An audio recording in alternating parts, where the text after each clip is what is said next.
एकदा मी शिर्डीस असताना माझ्या एका स्नेहाला पैशाची अडचण आली. माझ्याजवळ त्यावेळेला पैसे नव्हते, पण मनात असं आलं की पैसे आले की आपण त्या स्नेहाला थोडी मदत करावी. तरी पण तो स्नेही ती मदत स्वीकारेल किंवा नाही याबद्दल शंका वाटत होती. माझ्या मनातला विचार मी कोणाला कळवला नाही. पैसे आल्यावर एक नोट पाकिटात सोबत पत्र घालून त्या स्नेहाकडे पाठवण्याचा विचार केला. पण महाराजांच्या आज्ञेशिवाय कोणाला पैसे द्यायचे नाहीत असा त्यांनीच निर्बंध घालून दिल्यामुळे आज्ञा मागावयास गेलो. तेथे गर्दी बरीच होती. मंडळीत स्पष्ट विचारण्यासारखी गोष्ट नसल्यामुळे मी मोघम विचारलं, बाबा हे पत्र पाठवून द्यावे? महाराज म्हणाले, होय. त्याप्रमाणे ते पाठवून दिलं. संध्याकाळी ते स्नेही भेटले व सांगू लागले की तुमचे पत्र येण्याच्या 2 तास आधी महाराजांनी माझ्या कुटुंबाला सांगितले की मी आज तुझ्या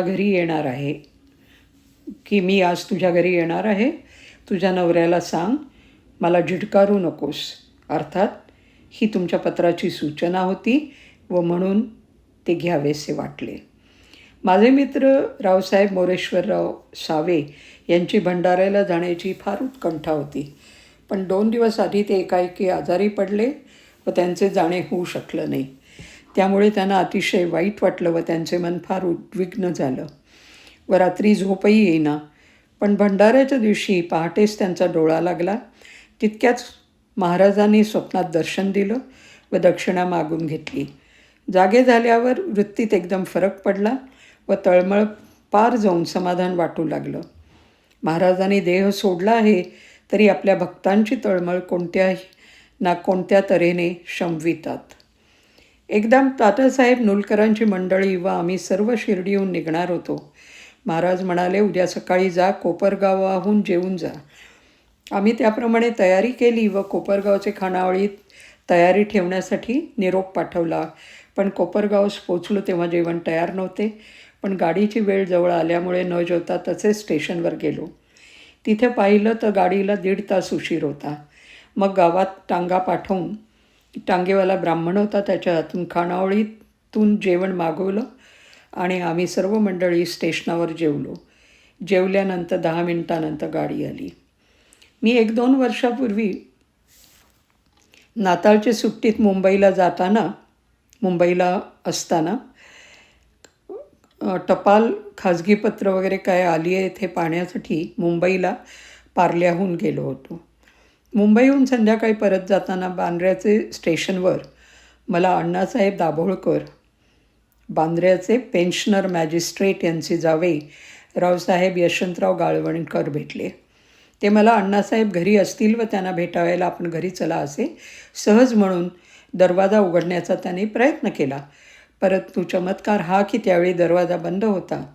मी गाडीत बसल्यावर गार्डने किंवा पोर्टरने दरवाजा बंद केला नाही हे मला पक्क माहीत होतं.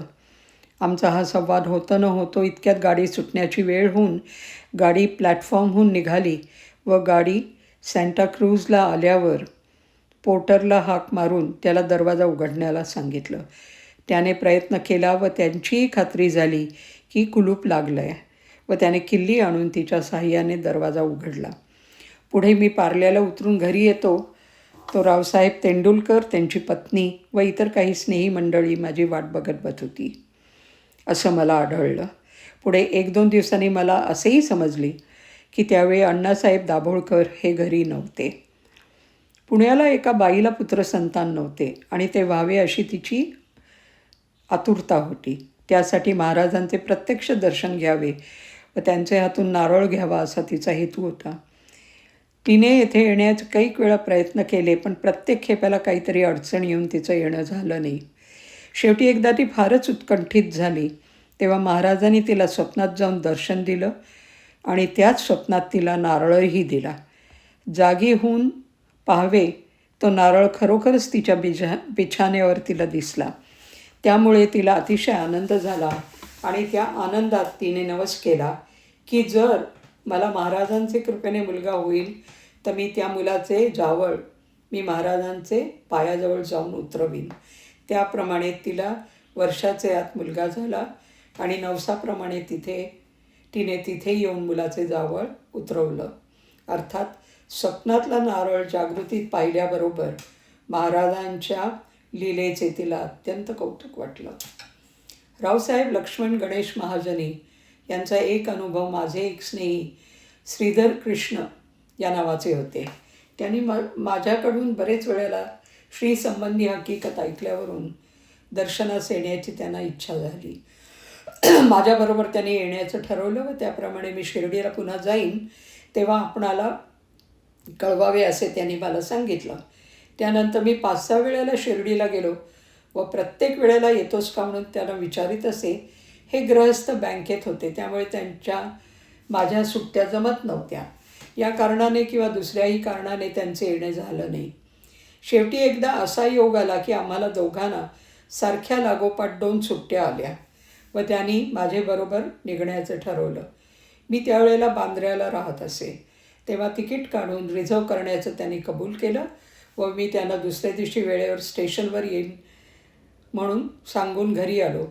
दुसऱ्या दिवशी सकाळी त्यांचा मनुष्य माझ्याकडे आला व सांगू लागला की श्री श्रीधरपंत जिन्यावरून पडले व त्यांचा पाय इतका दुखावला आहे की त्यांना चालता येत नाही आहे. तेव्हा ते माझ्याबरोबर शिर्डीस येऊ शकत नाहीत. अर्थात मी एकटाच गेलो. नंतर या ग्रहस्थावर काही कड्याळ येऊन त्यांना शिक्षा झाली व शेवटपर्यंत त्यांचं शिर्डीला जाणं झालं नाही. रोज रात्री लक्ष्मीबाई शिंदे पाटलीण यांच्याकडून भाकर येत असे. भाकर येण्याची सुरुवात झाली ती येण्याप्रमाणे. एके दिवशी संध्याकाळी बाबा भिंतीवर बसले होते. जवळ तात्या पाटील उभे होते. इतक्यात लक्ष्मीबाई तेथे आल्या व बाबांना नमस्कार केला. बाबा म्हणाले, लक्ष्मी, मला भूक लागली आहे. लक्ष्मीबाईने विचारलं, बाबा भाकर आणू का? बाबा म्हणाले, आण. लक्ष्मीबाई लगेच घरी गेल्या व 2 भाकरी व काही कोरड्यास घेऊन आल्या. बाबांनी ते सर्व घेऊन कुत्र्यापुढे मांडलं. लक्ष्मीबाईंनी म्हटलं, बाबा, तुम्हाला भूक लागली होती ना, तुम्ही न त्यातलं काही न खाता सगळीच कुत्र्यापुढे घातली. बाबा म्हणाले, याचा जीव नाही का? त्याला भूक लागली आहे, तो आणि मी एकच आहे. त्याने खाल्ली काय किंवा मी खाल्ली काय सारखंच. या उद्देशाचा लक्ष्मीबाईचे मनावर चांगला परिणाम झाला व त्या रोज भाकर कोरड्यास दूध वगैरे आणत आणि दुधाने भाकर कुस्करून ठेवीत. लवकरच बाबांनी ती भाकर खाण्याचा रोजचा प्रघात सुरू केला.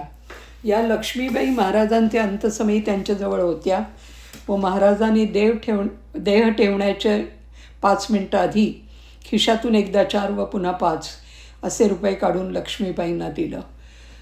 रात्री बाबांचे जेवणानंतर लक्ष्मीबाई घरी जात. बायकांपैकी त्या एकट्याच रात्री मशिदीत येत असत आणि सगळ्यांचे शेवटी जाणाऱ्यांबरोबर जात असत. 2 प्रहरी त्यांच्याकडील भाकरीला क्वचित उशीर झाला तर महाराज हात आखडून बसत. काही दिवसपर्यंत महाराज 3रे प्रहरी त्यांच्याकडून शेवया करवून आणीत आणि आपण 3-4 घास खाऊन मग राधाकृष्णाबाईकडे ते शेवयाचे भांडे लक्ष्मीबाईच्या हाताने खिडकी वाटेत देववीत. असा पाठ कित्येक दिवस चालला होता. महाराज पुष्कळदा स्वयंपाक करीत. त्यावेळेलाच लक्ष्मीबाई व आणखी काही मंडळी जवळ असायची. महाराज स्वयंपाकास कोणाला हात लावू देत नसत व पळीचा उपयोग क्वचितच करत. पुष्कळदा मसाल्याचे वरण करीत व ते चुलीवर ढवळण्यासाठी पळी न घेता स्वतः आपल्या हाताचा उपयोग करीत, म्हणजेच हाताने ते वरण ढवळीत.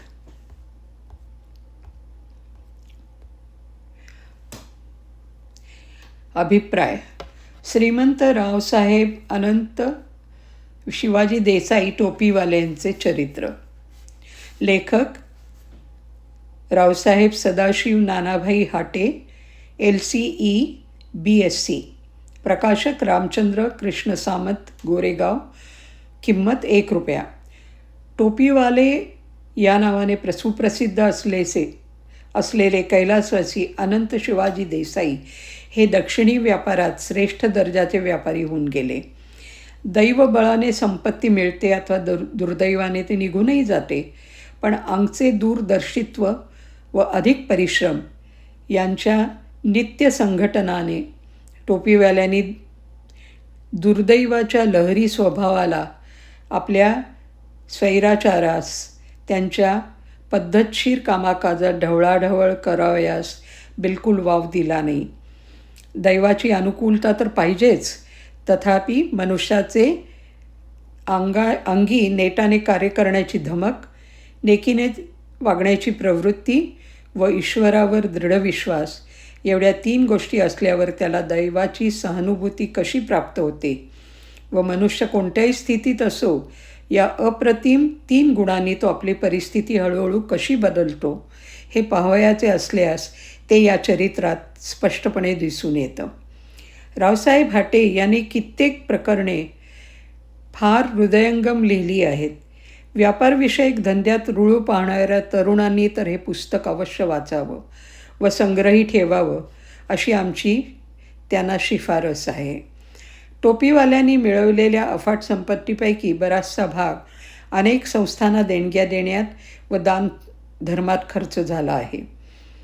जसे अंतरंग तसेच या पुस्तकाचे बाह्यांग ही फार सुंदर झालं आहे. त्यात बरेच फोटो घातल्यामुळे पुस्तकाला विशेष शोभा आली आहे. त्यातच टोपीवाल्यांचे ज्येष्ठ चिरंजीव श्री शिवाजीपंत उर्फ सुंदरराव यांचाही अल्पवृत्तांत व फोटो येता तर याहूनही अधिक शोभा येते. शिवाय या पुस्तकात ऐतिहासिकदृष्ट्या फार महत्त्वाचे असे 3 फोटो आढळतात. पुस्तक निव्वळ चरित्रात्मक असताही प्रसंगाला अनुसरून रावसाहेब वासुदेवराव अनंत बोबर्डेकर यांनी प्राचीन कुडाळ प्रांताच्या इतिहासाची जी थोडी माहिती दिली आहे ती सर्वसाधारण जनतेस नवी वाटेल. चरित्र नायकाचे जन्मस्थान ज्या गावात आहे ते कुडाळ प्रांतातले असून हा प्रांत ऐतिहासिकदृष्ट्या इतका प्राचीन असतानाही त्याची माहिती मात्र फारशी उपलब्ध नाही. इतिहास संशोधकांचे लक्ष या प्रांताकडे अद्याप वळलेले दिसत नाही. या बाबतीत रावसाहेब वासुदेवराव यांनी विशेष परिश्रमपूर्वक बरीच माहिती गोळा केली आहे असे आम्हाला ठाऊक आहे. ती योग्य प्रसंगी जिकडील तिकडे दिली जाऊन महाराष्ट्राच्या इतिहासातील ही अत्यंत शोचनीय उणीव ते लवकरच दूर करतील अशी आम्हास आशा आहे.